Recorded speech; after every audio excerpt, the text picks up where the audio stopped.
Welcome to support video number 1 for the performance-based graduation pathway.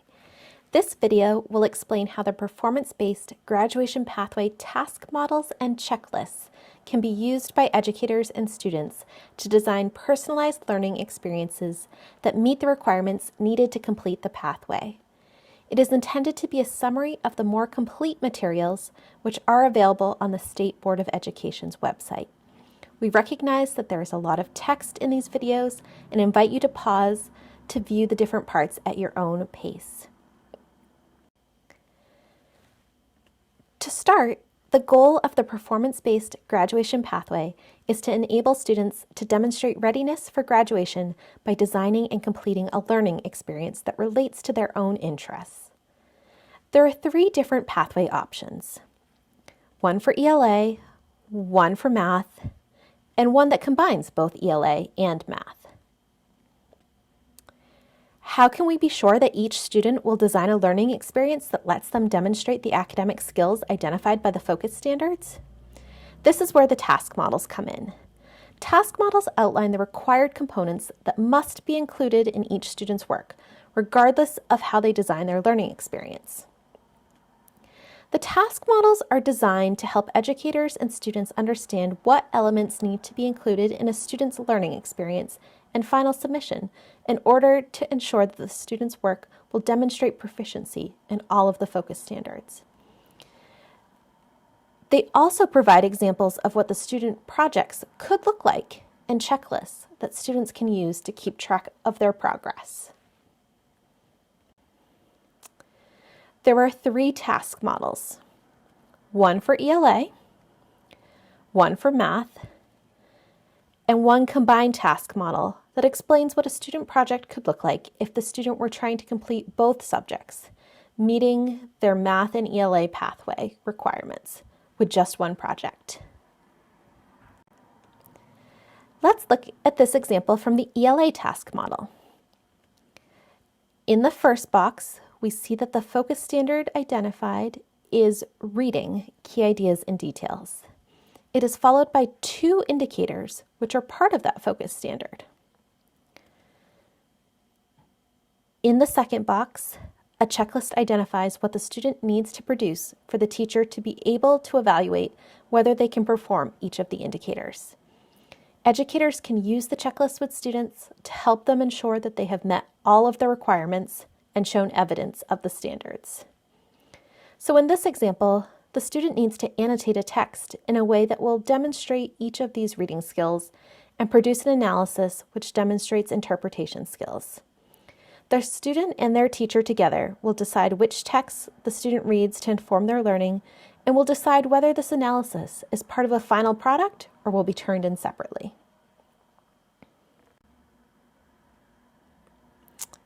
In the task model, we see a list of focus standards at the beginning of the document, followed by a list of performance assessment elements, or task features. Background information goes by, then there are the performance indicators, all the way down to where you start to see the task model and all of the elements that you need right there.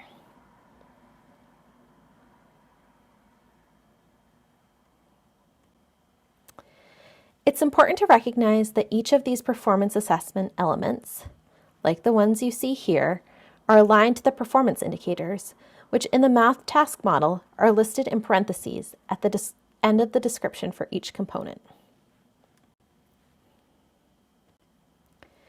The combined task model lists all of the required components that students must include if they want their submission to count towards the ELA and math requirements for graduation. When we look at this description of the final product in the combined task model, we can see how it starts with elements for the math requirement and continues by integrating elements from the ELA task model.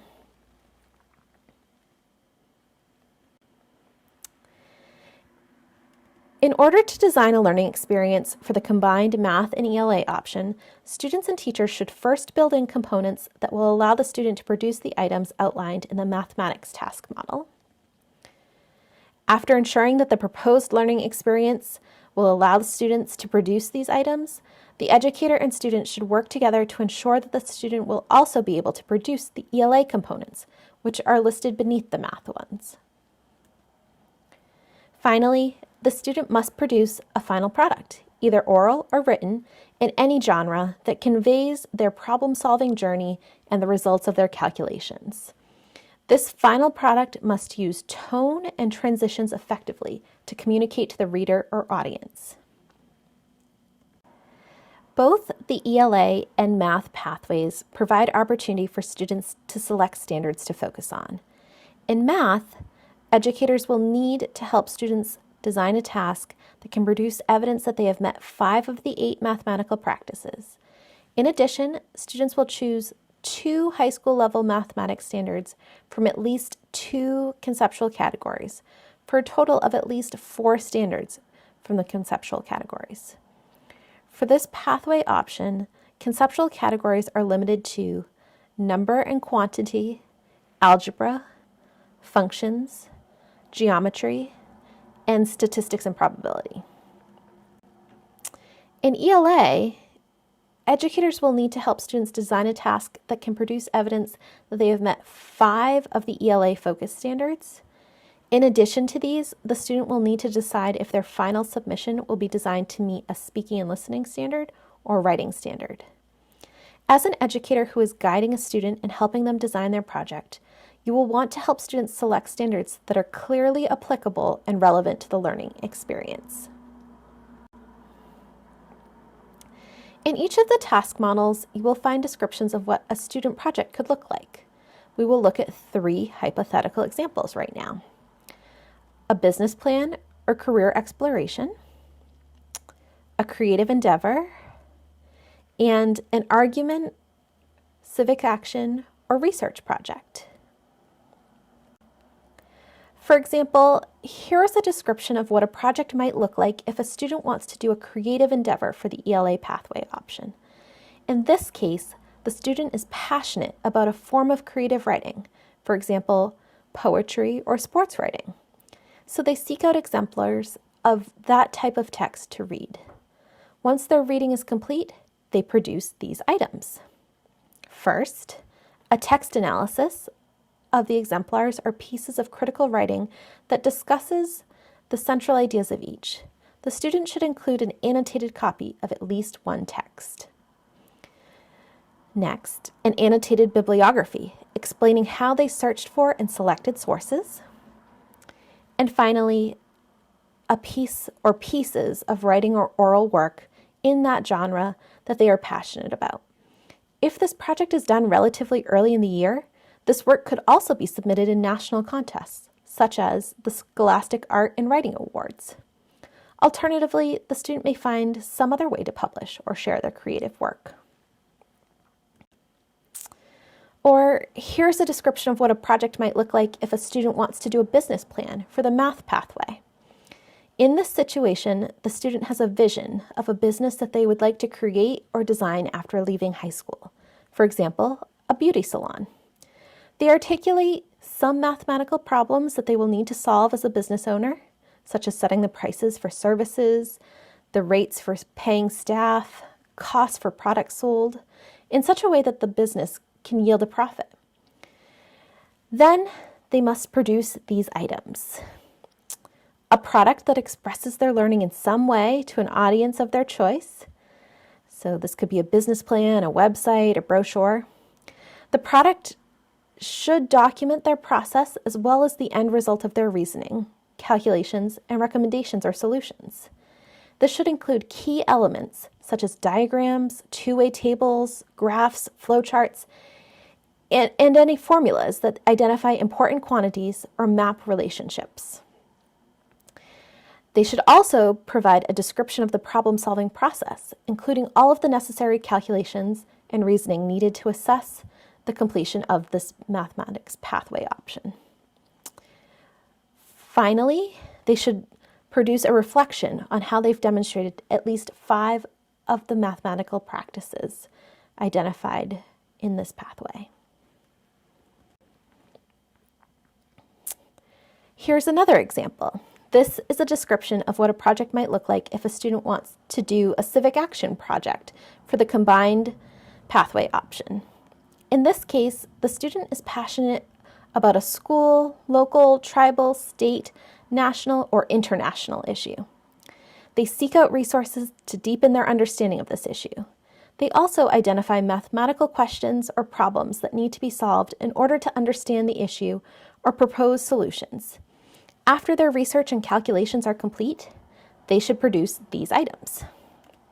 First, a text analysis of the written sources that they consulted that discusses the central ideas of each. They should be sure to include an annotated copy of at least one text. Next, they should also provide an annotated bibliography explaining how they searched for and selected sources. And finally, they should produce a piece of writing, presentation, or other communication in which they communicate the position on the issue or propose solutions to a problem. The writing or presentation should also explain their mathematical problem-solving process and conclusions and the implications for the proposed solution. Ideally, their educator would work with them to find a way to publish or share this piece with an appropriate audience. As you can see from each of these three examples, as long as the student and educator use the task model to ensure that all the needed components are included, a student's project can take a wide variety of forms. We will conclude this video with a reminder that you can find more information on the State Board of Education's website. There you will find some key tools and resources that will support you in bringing this pathway option to students at your school or district. You can find all of the documents that you need, the overview, the focus standards list, the task models, student checklists, and rubrics. You can also find a copy of a recording of the State Board of Education webinar for districts who were interested in bringing this pathway option to their schools, as well as another support video that is focused on the rubrics that can be used to assess completion of this pathway. If you have any other questions, you can reach out to Alyssa Muller at alyssa.muller@k12.wa.us for more information.